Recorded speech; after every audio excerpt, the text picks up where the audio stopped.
I first heard East India Youth because he gave John from the Quietus a CD of his music at a factory floor gig, and we put it on in the office, and John was like, "You got to listen to this record. This is really good."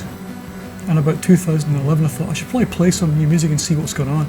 So I went on the Quietus site, and I came across they've got a thing called the Jovian Bolshok Award, and the only piece of music on the website you could click on was by a guy called East India Youth, and I fell in love with it instantly. What we both loved about it was that he's making pop music. It's very accessible, but it's also got a lot to it. There's a huge amount of emotion to it, but also sort of a great depth. The production's fantastic. The melodies are quite strange. I think that's what sort of made us want to put it out, really. At which point he said, "This thing's going on now. I need to get a manager, and you're the first person I spoke to. So do you want to do it?" And I said yes.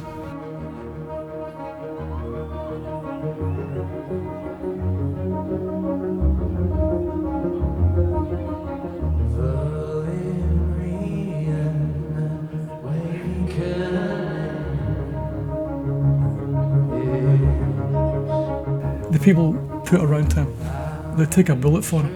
I've never met people like this who just believe in him utterly and believe in the way he wants to portray his music and his art utterly, and they just do everything they can to make it happen.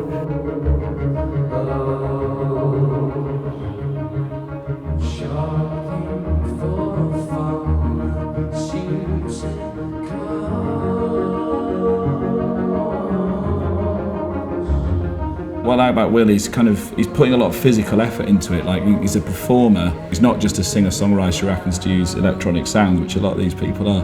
He's a proper performer and makes a lot of being behind a gear but still putting on a show, which I think is very hard to do and make exciting. But he does it. He's got charisma and good suits, which is all you really need to be successful.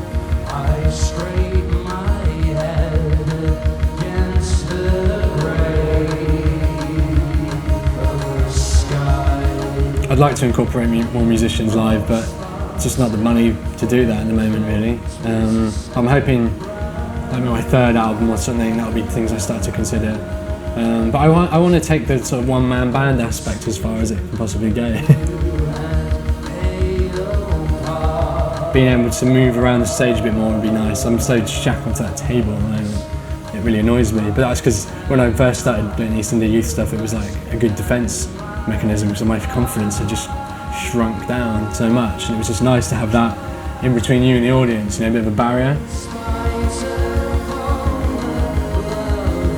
But as I've got more confident, as the shows have gotten better and there are more people at them and the quality of the production has been better, I've wanted to remove myself from that, being shackled to that space.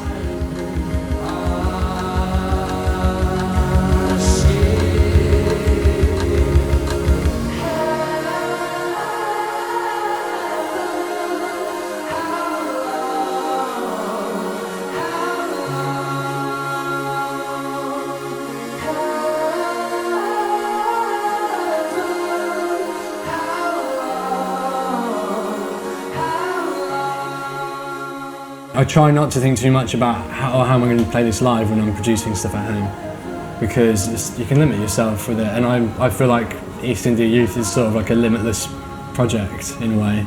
It is kind of ridiculous how many sounds and stuff I'm making just by myself, but I'm kind of happy for that to be part of it, really. If I was worrying too much about how am I going to play this live, then I probably wouldn't take a lot of risks and chances with stuff that I do on the production side of things at home or in the studio. What it does mean is that it forces me to challenge myself and figure out how I'm going to play it live. It's like, you have to play this live, one way or another. How are you going to do it?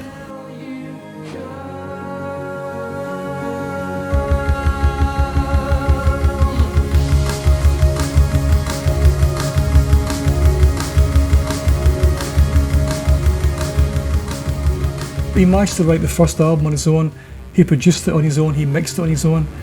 So without anybody making any comments upon it. Then the second album, which we just actually finished mastering today, I had a few comments here and there, but nothing they didn't agree with in the end. As I talk to you right now, it's been mastered. I've been making it for about 2 years, so fairly long time. So I'm really, really, really happy with the new stuff and how it's going. It feels more confident and a bit more like widescreen sounding. It feels deeper and brighter, and like, I don't know, my vocals are better on it. It sounds like it's more professionally recorded, which actually is only half true. I still like did most of it in the bedroom. We're going to completely strike the table after next year and I'm going to have some drum pads, I think, and some new keys and pad controllers and stuff like that. And I'll probably just step away from everything and just sing with the microphone a couple of times, because I like to do that.